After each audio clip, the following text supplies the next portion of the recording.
So hi, I'm Gary Leslie. Welcome. Tonight we have John Boucher and Barry Bokhari. Did I mess that up? No, Right on. I'm right on. And John and Barry are members of, president of, and vice president of the Alliance for Retired Americans. So, John, could you tell us a little bit about what the Alliance is, what the ARA is? Well, that's a group, a national group, which has chapters all over the country, that has senior citizens that they inform us of what's going on in the country and the world for senior citizens, so they can become involved and get information and know how to vote and what's best for them. So Barry, when you go to an ARA meeting, what sorts of things do you discuss? Well, yeah, we normally have a monthly meeting, which is 2 hours long.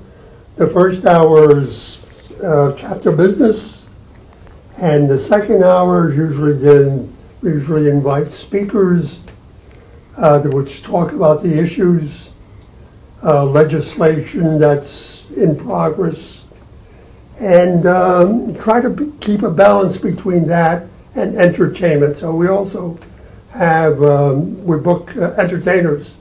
Could you give me an example of some of the speakers that you've had? I can do that. Okay. I've got it here. For instance, we're going to have this coming season, beginning in September. One of the ones will be Seth Capadale, the pastor of the First Reformed Church here in Highland Park, who's telling us some wonderful stories about the good works that he and his wife have done concerning immigrants and police,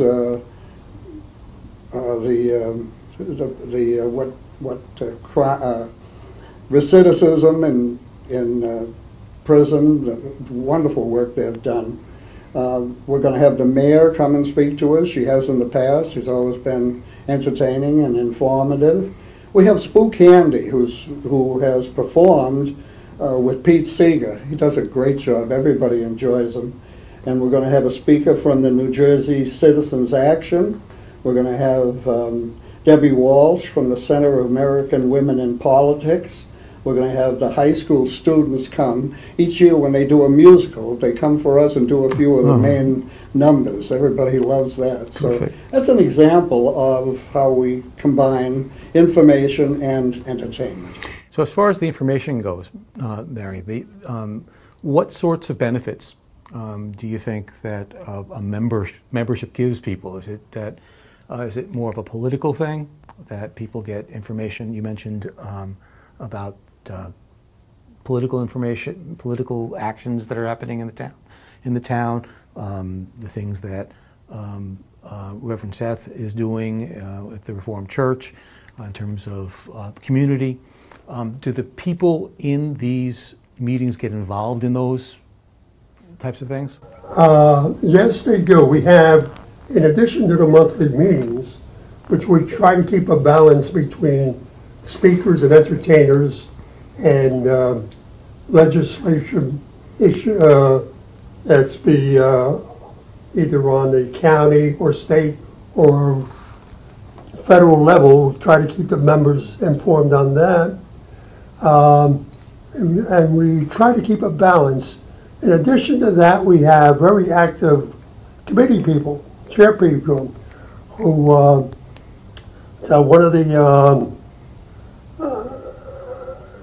one of the groups for entertaining who comes up with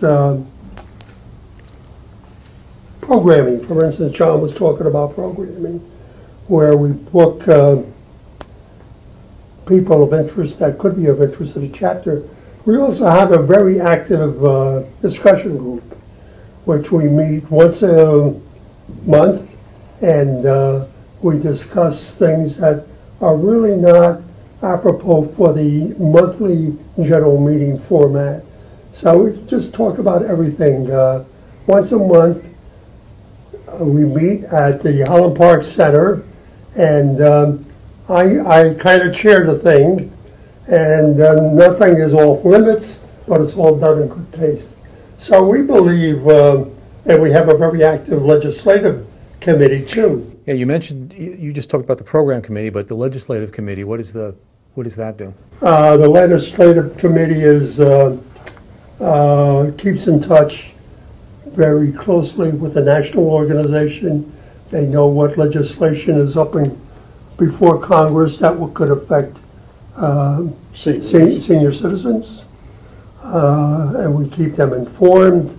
And if there's voting issues that come up, we decide how best to handle that as a group. We are basically bipartisan. We don't.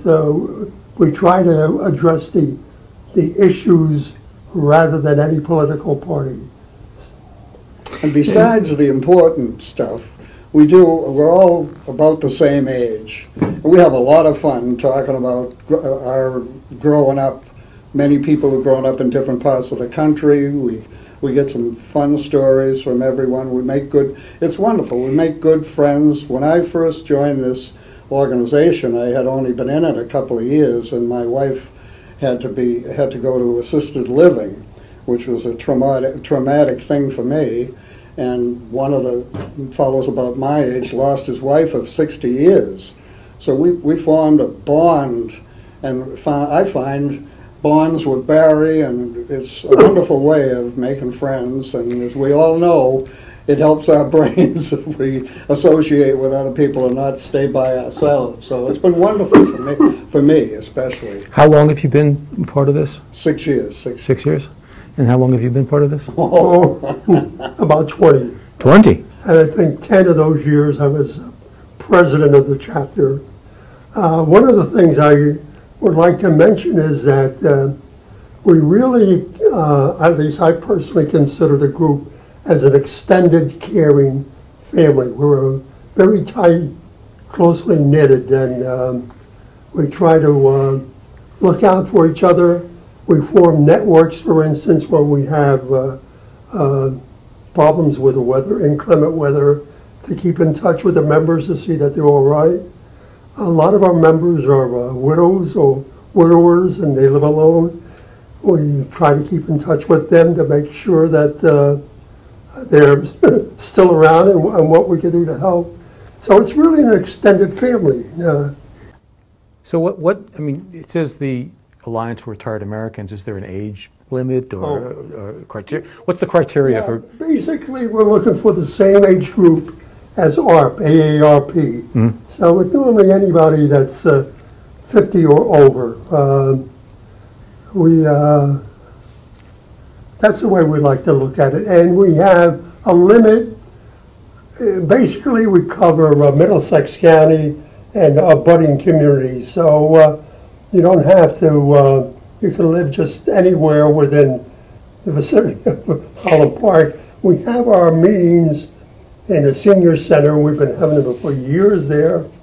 When the chapter was first formed in 1986, the director of the chapter at the time offered us the facilities to hold our meetings there. So we've been doing it ever since. You started, senior center. You started meeting in the old senior center, or? The old one, and then we moved over to the new one, yes. So the meetings are held how often? Once a month. Once a month? First Thursday of the month. First Thursday of the month in the senior center. Right. 1 p.m. At 1 p.m. 1 o'clock, right. What day? Is it on a particular day? Thursday. I'm sorry. First Thursday. The first Thursday. Okay. 1 o'clock, right.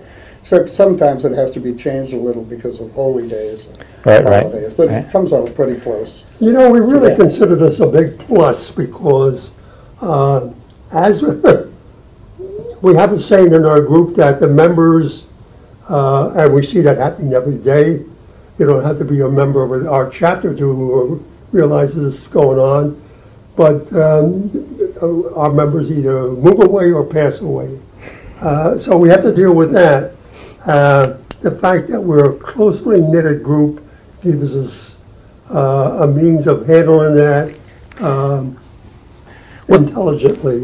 Right now, how many members do you say you have? Oh, we have roughly about 40 now. And you're looking for more? Yeah. We had, normally, in past years, we have had about 100.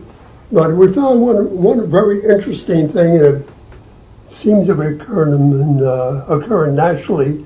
We conducted a study on this. It's an ongoing study that people are not, in general, not joiners anymore. It's very difficult to get people to join our organization or other organizations. There's a common problem there.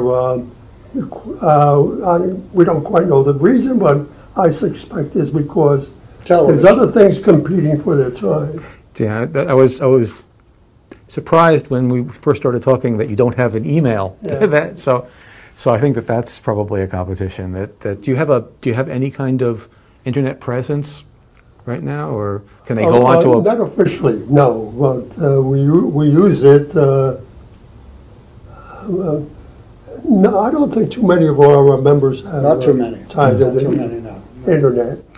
So if people want to join, who do they contact to? Well, the center first. The center first, and then the center will contact Barry or myself. Okay. And we'll get hold of them. and Get hold of them. the way that sounded. Okay, well, thank you very much. And if people want to get involved with the ARA, they should go down to the senior center, and then they'll get in touch with you. Do you have the senior center's number? Wait a minute. Yeah, I've got that. Barry has it. I've got that, and I'll put that underneath this. Good. So it should be underneath this right now, because I just said it. So thank you very much. Well, thank you. Yeah, Thank you. Giving Thank us you the for chance to make our pitch for our group. Oh, it's my pleasure, Thank you for inviting us. and thank you.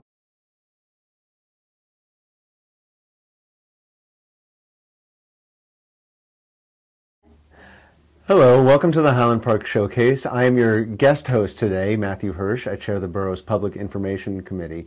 And today we're honored to have Nick Catucci, who is the publisher of the new Highland Park magazine, which is an independent publication spearheaded by two residents here in town, Nick Catucci and his wife, who also serves as editor-in-chief, Christine Fonts. Nick, thanks so much for being here. Matthew, thank you for having me. We really appreciate it. Yeah, so I mean, this is this project came to be, it's a little bit of an interesting story. You were the recipient of a Park Partners grant. Yes. Even before that, this project kind of started to come to be. So I was driving down Raritan Avenue, the main artery of Highland Park, and I was looking around, I was enjoying the sights and sounds, and something just hit me as, why is there no, real story of these people, the entrepreneurs up and down the boulevard, so to speak. These people have great stories, and I've been in many of these shops, even having at that time only lived here a short time.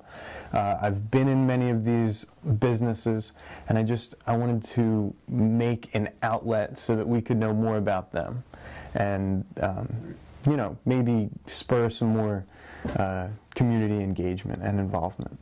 You mentioned community engagement, so that's one of the kind of criteria of the Park Partners Grant. And just a little bit of background for you. The Park Partners Grant is an annual grant program sponsored by the Borough of Highland Park. And they issue five $2,000 grants in the following categories: environment, arts, culture and diversity, safety, and universal access and health and wellness. Universal access and health and wellness are one category. So you were awarded the arts category. Arts category. So $2,000 it was seed money for this project, but obviously the scope of the project is ambitious and it goes beyond that. Maybe tell me a little bit about your vision for the magazine. I picture the magazine kind of taking everything that Highland Park is, putting it in one quarterly place where people can pick it up, feel good about the place they live in. If they're, it would be good for real estate, it would be good for the local businesses, it would be good for all of the events that we have here. Each magazine would also serve as a cyclical calendar of that quarter. So you could kind of, look forward to all of the things that go on in Highland Park. And you know, I just picture it growing with the community and moving forward in that way. What are some of the, and I, maybe a sneak preview on the first issue? I mean, I guess, well, what can we expect content-wise as far as some of the features are concerned? Well, there's a lot of exciting ideas. You can't talk about everything. Yeah, I don't want to give it all away. Right. But we've got some great sections, such as there is a adopt a pet program. The adopt a mascot. We have our own mascot that we've adopted locally in Highland Park, and it's just something we want to showcase some of the other local animals that need homes. So that's just one section. A lot of personal stories about the entrepreneurs that have their businesses right here in Highland Park. So those stories would, kind of ebb and flow as we go through different issues. Just did a great one at White Lotus, so that's going to be really exciting in this first issue that we're going to be releasing. And I kind of recently, post-grant, came up with a pretty good idea. We've got beautiful photos of all the different locations in Highland Park that are not, mainly on Raritan Avenue, that are not currently being utilized, locations available for business, and kind of taking each one of those, maybe, taking a variety of those and turning them into our dreams of Highland Park, and calling this little section Dreams of Highland Park, and what could, take place and what could, take up those rentable locations up and down Raritan Ave. So you noticed, I think as a lot of people do, that Highland Park is a story. There are stories to tell. There's, it's a place of community. Certainly something that we recognized when we came here. I guess maybe tell me a little bit about. I mean, so you professionally you are a journalist in a sense. So maybe tell me a little bit about your professional background. My business is Golden Art, and it is the name of my production company, video, shooting, and editing, helping people bring their stories to life in the video medium. Right. A lot of writing goes into that. Oftentimes I'm doing a lot of grant writing for the projects that I'm working on. So, a magazine is kind of, it is an element of what I already do. And being able to do this is, it's nice to be able to give your brain a different place to go. I enjoy video shooting, video editing, but the pages of a magazine harken back to a day gone by, so it kind of like gives me the ability to take what I do every day and do it in a more cerebral, I guess if I work every day in the fourth dimension, this is a little bit more in the second dimension, right? The printed page. Mm-hmm. So it gives me the ability to do that and to include my wife Christiane in it, which is, really exciting for us to have something that we can kind of work on together, this project, and then also be something that we share with the community and something that the community shares with us. That's terrific. What you mentioned before we started interviewing, you mentioned that you were originally from South Jersey. What brought you to Highland Park? Well, I could be anywhere, with my business, but being perfectly in between Philadelphia and New York City is amazing. And my wife works at Rutgers, okay, right. So it's very convenient that she can be a bicycle ride essentially away from work, or a very short drive. And I can be somewhere where I can be at the Jersey Shore in 45 minutes. I can be in New York City in 45 minutes if I leave at 4 o'clock in the morning. And I can be in Philadelphia in, just a little bit longer. And I have a lot of clients in those areas. So it's, for me, Highland Park is ideal. So long term for Highland Park Magazine, what is your vision long term as far as we get these few issues off the ground, right? And then how do you see it? How do you see it growing and really being representative of the town? There's a lot of things that start small and have huge impact, but really, as much as the vision for them being great, on the horizon by the creators and the people that work together to bring great things to life, really, the most important thing of making something as great as it can be, such as the Highland Park Mag, and taking it to maybe a large, higher level where it incorporates a lot of different moving pieces, is the day-to-day that goes into it. So the day-to-day, you know, intensity to really make this something intriguing that everyone can enjoy, everyone can pick up its pages and have an experience. And where that may go, I don't know. But I do think that it has a great potential. It has the potential to help uplift Highland Park to the highest and greatest it can be as a community. But it might also have a way of kind of bringing the world, you know, into Highland Park as well. I mean, when you keep building something, once you get to a certain point, you just have to make it bigger and give it the ability to have the legs to be bigger. So that's what I would like to do for the magazine. Give it every potential it can to grow and be the best it can be. So obviously there's a lot of moving parts in getting this project to come to fruition. And do you have an anticipated publishing date for your first issue? Or? Yeah, the publishing date has been pushed back a couple times now, I'll be honest. Sure. You know, no creator likes to say that they're missing deadlines. We're not really missing deadlines. We are growing at a different rate than we anticipated. And it takes a lot to bring as many people as we are into the process. We're getting everyone's calendar so that every organization can be seen in one place. Mm-hmm. We're getting great stories, and sometimes these people are on, you know, various schedules. It's hard to bring these stories in. And, you know, we're doing a lot of things to kind of bring in as much help as we can and make sure that the first issue is as quality as it can be, without delaying too long. We look forward to seeing the evolution of this exciting project. Thank you to you and Christiane for taking this on. It's a big deal, and thank you so much. Thank you. And thanks for joining us for the Highland Park Showcase. For more information on the Park Partners Grant, visit www.hpborough.com. It's a yearly grant cycle, and our grant applications this year are coming online in December. So if you have a good idea, don't hesitate to contact the borough or check out the website for more information. Thank you so much.